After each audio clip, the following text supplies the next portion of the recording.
The word samsara does not mean family. It just means cyclical.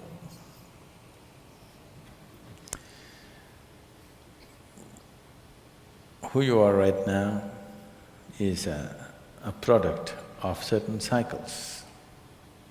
There are many ways to look at this.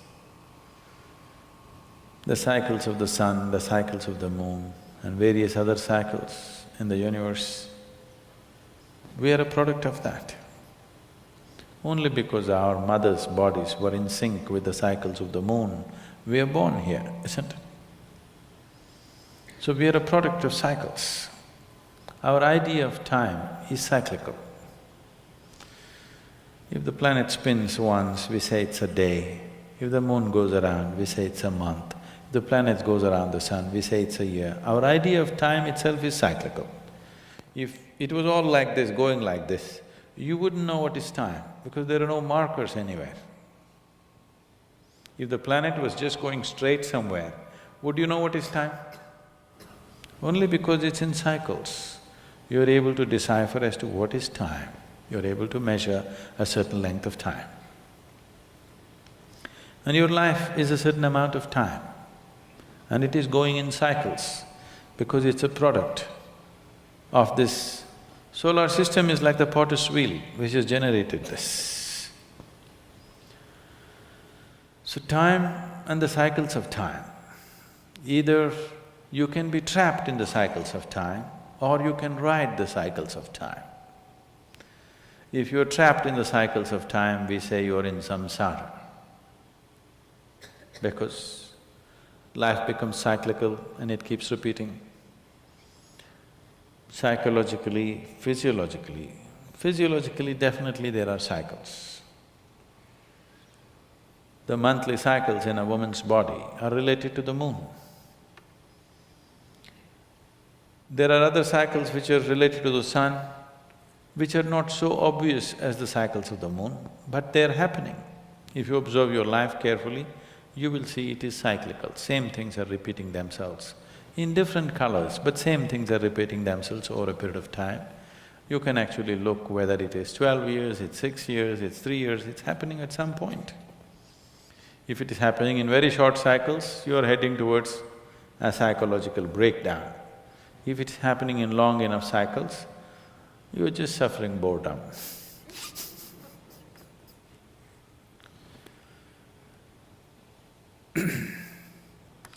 So if you're trapped in these cycles, we call it samsara. If you ride the cycles towards your liberation, then we say this is sanyas. Sanyas need not necessarily mean not having a family.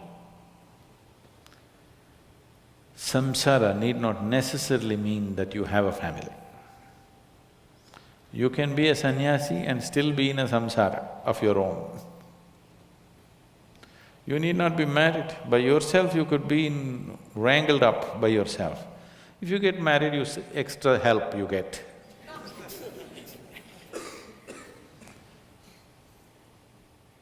People are alone and they're quite wrapped up by themselves, they don't need anybody's help. They're doing fine by themselves, their own samsara. Is it happening or no? Single people are in their own samsara or no? They're into their own chakkar going on. When you get married, at least you can blame it on somebody, it's because of her, I'm like this, or because of him, I'm like this.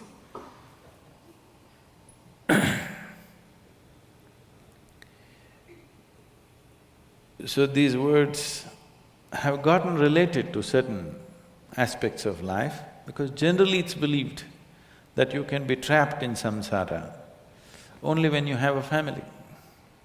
Because once you have a family, you have to earn certain amount of money, you have to do certain things, children are there, means certain things have to be managed, so things become cyclical. When things are going in cycles, it feels that everything is better organized.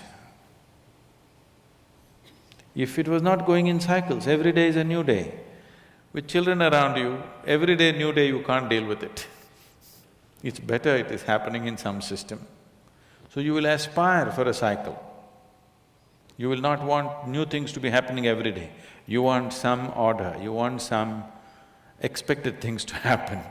Surprises look like disasters. This happened one day. Shankaran Pillai was going home. And suddenly he thought, he's done nothing for his wife in the last few years. So, he bought a huge bunch of red roses and went home and knocked on the door. And when she opened the door, with a big grin on his face, he tried to give the roses to her. She just blew up. She just blew away and she said, "You fool, you know since morning the tap has been leaking, the dog has been sick, and the children had a food fight, I've been cleaning the whole place, and now you have the courage to get drunk and come home?"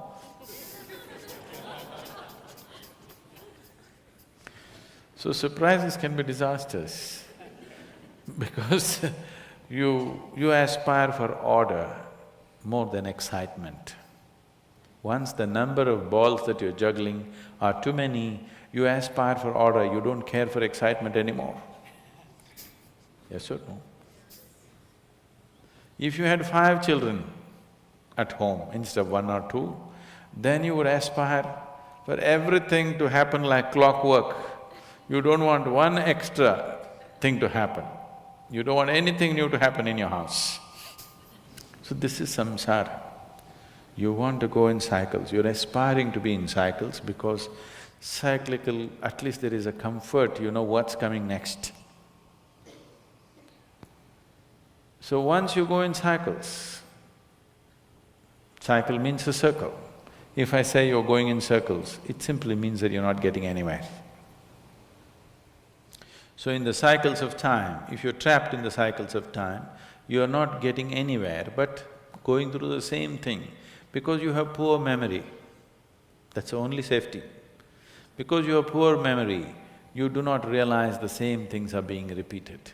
Suppose your memory opened up to many lifetimes and you realize you've been doing the same stupid things over and over again, you got excited about the same little things again and again, you would feel utterly silly, isn't it? Within the cycle, that cycle means so much to you. It looks like it's everything. If you break that cycle and something beyond the cycle becomes apparent to you, suddenly what's within the cycle is so limited and so meaningless. The relationships, the activity, the thoughts, the emotions, everything that you held as everything in your life, suddenly, poof. So this is sannyas. That is, you've broken the cycles of time. You're riding the cycles of time. You're not trapped in the cycles of time. So can I do this within the family? You can, but nobody need to know. If they know, they won't be able to live with you unless they're also like that.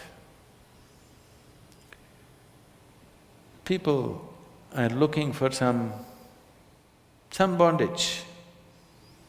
People don't come together seeking freedom, they're coming together seeking bondage, isn't it? If they know that you're not bound by anything, it'll be dangerous to live with a person like that. So, once you've broken the cycles of time, consciously you can be part of it when you want to be. But when you're not, you're not. So being a sannyasi inside a family situation, it is not that it's not possible. This is not being uncaring, this is not being unconcerned. This is just being free from a certain situation. There are many people who live in the family and they don't care a damn. That's different. That is because they're in their own samsara. They're not involved with other samsara. They're in a smaller cycle of their own. Being absolutely involved and not being entangled, that is the way to freedom. That is the way to liberation. If you're not involved, you may be just uncaring. You will be in your own small chakkar of your own. You will see people who seem to be not involved in anything around them. Little things about themselves are very important for them. If you disturb that, they'll go crazy. Yes? Have you seen this? They don't care if whatever the family, but their coffee must be right. Coffee doesn't come, they'll go crazy. So they'll have smaller cycles. So being a sannyasi within a family situation, it is not that it's not possible, it's a bigger challenge. If you're a sannyasi by yourself, nobody around you, it's a lesser challenge because you don't have to carry anything with you. When Gautama, the Buddha, was asked, is it good to walk in company or alone? He's a very brutal man. He said, it's better to walk alone than to walk with a fool. He's saying, who else will marry you? You're not getting me. Who else will marry you? Unless he is a fool, why will he be with you? Better to walk alone than to walk with a fool. It's a loaded statement.